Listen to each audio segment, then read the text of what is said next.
remember when that song first hit the airwaves. There were all kinds of disc jockeys back when the Searchers recorded it. There were all kinds of disc jockeys who would make jokes about Enzio Pinza, who was a theatrical singer at the time. And I can still to this day cannot hear that song without thinking of all those horrible puns that all those DJs made about needles and pins. That's a brand new version of the song. You know who that is? The Ramones. From their fourth album, about to be released sometime real soon. And we've got a couple of the Ramones corralled in the studio. We had 250,000 people in the studio at 10 o'clock this morning. Mm-hmm. It's one of the marvelous things about radio, you know, is you can say anything you want. But Joey and Johnny Ramone are actually here on this Saturday afternoon, and they've brought by a preview of the new album, and we'll be checking out some more things from that in just a bit. And we'll talk about why you recorded Needles and Pins. We heard the Cars before that. You're All I've Got Tonight, and Greg Kihn from his new album, a song called Museum. So we'll take a commercial break and then a little visit from Joey and Johnny Ramone right after this. If you live in New York, you need more than a voice. You need eyes and ears. You need to know what's happening before it becomes public knowledge. And for that, you need the Soho Weekly News. We published excerpts from Nixon's $20 memoir before anybody else in the world. And if you live in New York, you need feet, our feet, especially when the other papers are on strike. Our people get around to the big stores and report on the sales and the specials. And if you live in New York, you need a nose. The Soho News sniffed out the story of Arthur Levitt's memory lapse months before he announced that he wouldn't run again. And if you live in New York, you need help in buying and selling. And that's where the classified section of the Soho Weekly News can give you a hand. And if you go to the movies, plays, exhibits, or concerts, you need times, places, dates, and facts. Look, if you live in New York, you need a sense of touch. And that, from cover to cover, is the eyes, the ears, the hands, and the feet of New York. The Soho Weekly News. For Dr. Pepper, here's the Ohio Players. I drink Dr. Pepper and I'm proud. I used to be alone in a crowd. Well, but now you look around these days, oh. Dr. Pepper craze. Well, everywhere you go a pepper. Some folks you know are pepper. Would you like to be a pepper too? And there are still tickets available for the Chicago concerts at the Dr. Pepper Central Park Music Festival on Monday, August 28th, Tuesday, August 29th, and Wednesday, August 30th. Tickets are $250 and $450. They can be obtained at selected Corvettes. For information, call 249-8870. This is your last chance to enjoy a delightful evening of musical entertainment under the stars at the Dr. Pepper Central Park Music Festival. Your attention, please. The following is a national audio test conducted by Wildfire Sportswear. During the test, you will hear 3 different voices, only 2 of which actually belong to men wearing Wildfire. To the normal ear, Wildfire slacks, blazers, and 3-piece suits should be readily identifiable by their trimmer fit, their dressier styling, and their modest price. However, listen carefully to all 3 voices and see if you can spot the 2 men wearing Wildfire. 1. Sheila says I've got the slimmest fitting slacks on the dance floor. 2. Arlene really digs my new blazer. Says I'm finally dressing up instead of just getting dressed. 3. Stop. This concludes the test. If you identified voice number 3, as that of a fox terrier, you have passed the test. While Wildfire from Levi's Sportswear obviously appeals to the Sheilas and Arlenes of this world, it is not available in fox terrier sizes. Wildfire returns you now to your regular program. A standing ovation nightly at the Winter Garden Theater.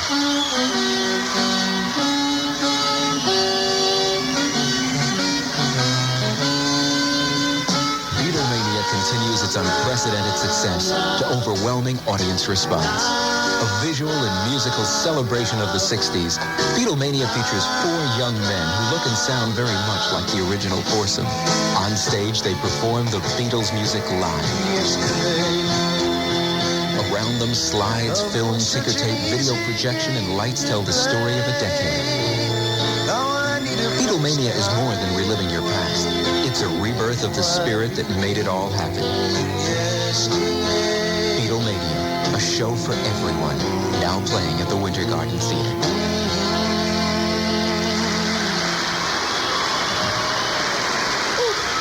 Thank you very much. Oh, all right. Beatlemania is live on stage. Tickets available at the Winter Garden Theater, Ticketron, or call 245-4878. Special 2 p.m. matinees August 30th and September 4th. And 5 p.m. Sunday performances are beginning on September 3rd. Wonder if there'll ever be a... Would it be called Ramonemania? Ramonania? No, I don't. There would be clone Ramones running around on stage somewhere. Joey and Johnny Ramone are here with us this afternoon, and they've brought by a test pressing of their new album, which is due out early September. Yeah, the album's due out, I think September 15th is the release date. That's Johnny Ramone. Just in time for school. That's Joey Ramone. A little back-to-school record called Road to Ruin. Yep. Which is certainly something that happens to a lot of folks when they get back to school. They get on the road to ruin. And it's all original material except for that one song, and that's a very kind of odd and surprising selection for you guys to do, Needles and Pins. How did you come to record that? Have you been doing that for a while in the live set? No, we haven't done it. We haven't done it yet. We're afraid. You're afraid to do it? Why would you be afraid? I don't know, slow songs are nerve-wracking. For you or for the audience? No, for us. You don't know what they'll do. You mean they demand a certain pace from you guys? Well, now, I haven't heard this album. I mean, you just brought it up, but I've talked to some people who have heard it, and just talking to you guys off the air, there are obviously some changes, some change of direction going on here. Do you fear for that, for your audience of the past couple of years? Do you fear that they might not accept these changes? No. As long as you do it, whatever you're doing well, right. People should like it. Can't let them down. I mean, obviously there's an attempt. And we keep high standards,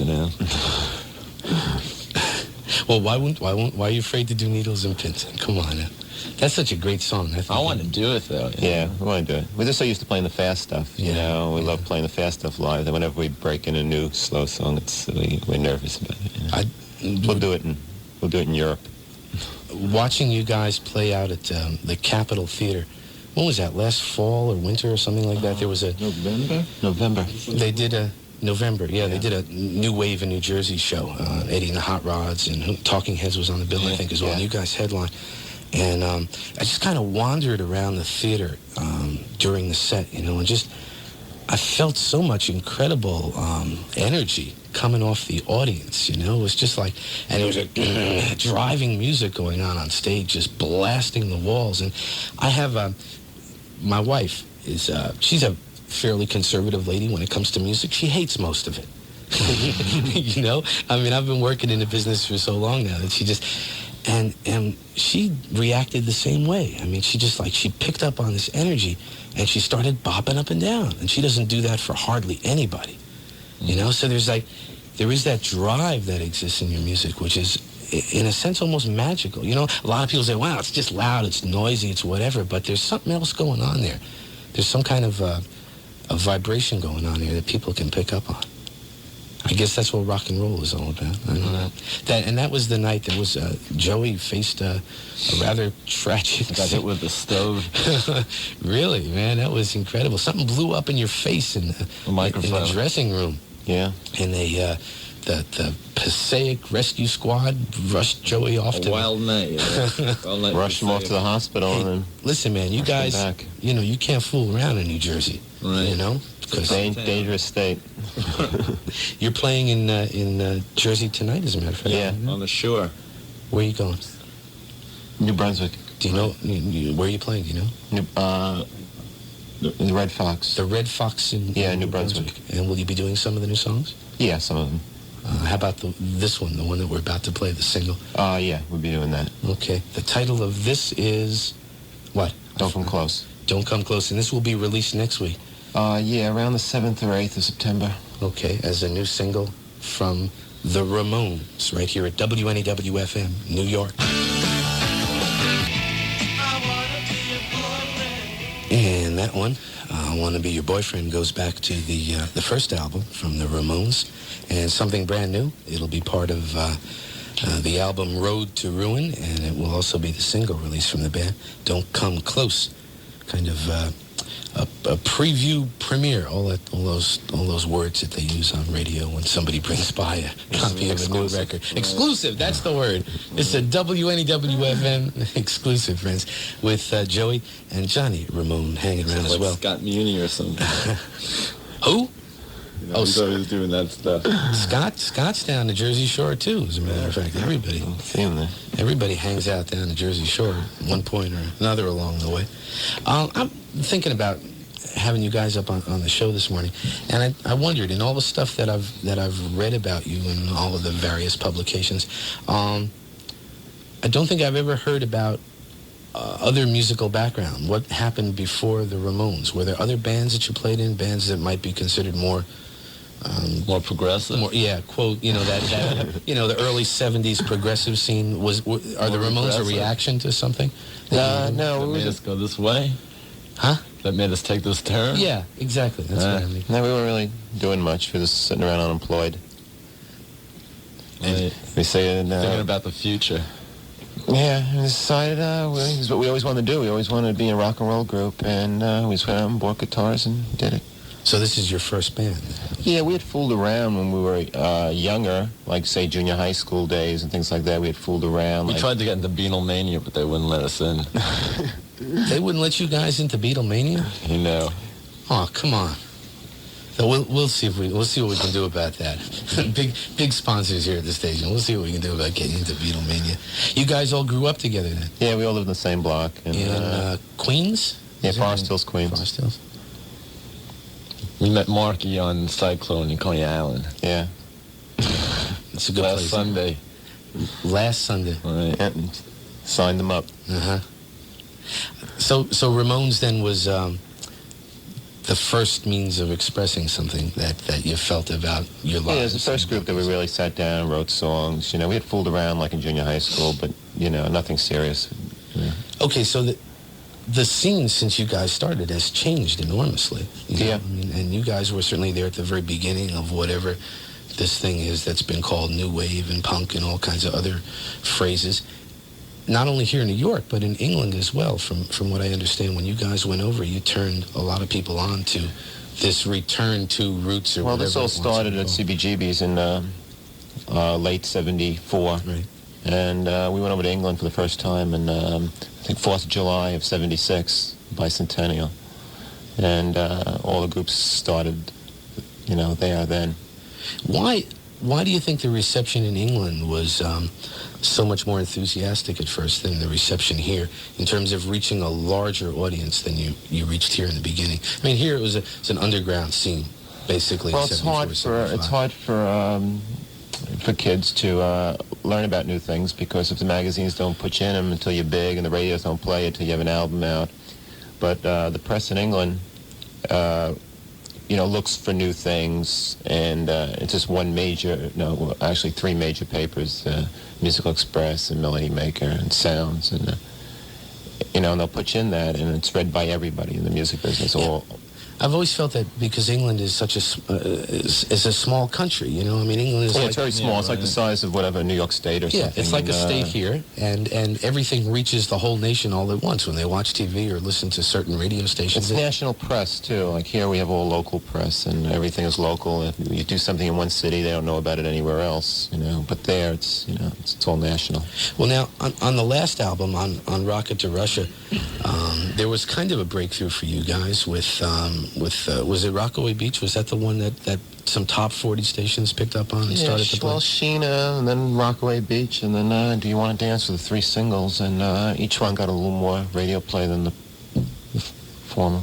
It's been very difficult for the bands that have come out of that scene, and let's call it new wave for lack of anything else, because that's what everybody calls it. It's been very difficult for those bands to break into AM radio, which, after all, still to this day is the medium that reaches the most people in terms of music. I mean, AM radio stations throughout the country those are the ones in the car, those are the ones on the beach, whatever, and that's still the medium that breaks a band.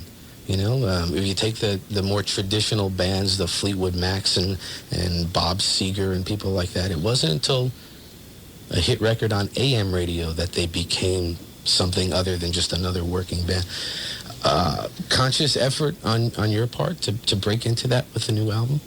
I mean, is that something that concerns you? No, I mean, we're still more or less thinking of FM radio play. Mm-hmm. And it'd be nice to have an AM hit, but we just have to do what we can do and do it the best we can do it. We can't really go out of our way, try to please something, because then it's not us, you know. So we just have to put out the best record we can, and hopefully you'll like it. Of course, the interesting thing here is that, I mean, I don't want to just criticize AM radio. FM radio is as much to blame for the lack of airplay and response to so many of the new bands throughout the country. I mean, there's an enormous number of closed-minded people out there who just don't want to hear. Just a few stations really around the whole country that really play, you know, everything. Joey, you look great concerned. having people like you around. It's a difficult thing to do these days because the audience is so wide, it's so diverse, the age difference. For people who are interested in rock and roll, I mean, to me, rock and roll is still an experiment. We're still, I mean, it's 20 years, 25 years old, whatever, that there's been a thing called rock and roll in America. And we're still figuring it out. We're still learning how to play with it and deal with it. And as the original rock and rollers get older, there's this thing that happens to them, you know. They either continue to love rock and roll or they just turn it off. They just, you know, there are people who haven't listened to rock and roll since Jimi Hendrix died, you know, and that was the end of that scene, right? And that's part of the problem right now, is that part of the audience is still a big part of the audience. Yeah, and they've gotten too mellow, you know, and for rock and roll to keep going, you have to look for new things to be played. All right, I tell you what, it's 1 o'clock and we have to take a break for direct news here. And when we come back, we'll play a couple of more new things from the album, all right? Mm-hmm. This is WNEW-FM in New York. I'm Vin Scelsa. My guest this afternoon for a little while, Joey Ramone and Johnny Ramone with a preview of Road to Ruin. And we'll play a couple of more new songs from the album after Direct News, which will feature Gen Your Radio.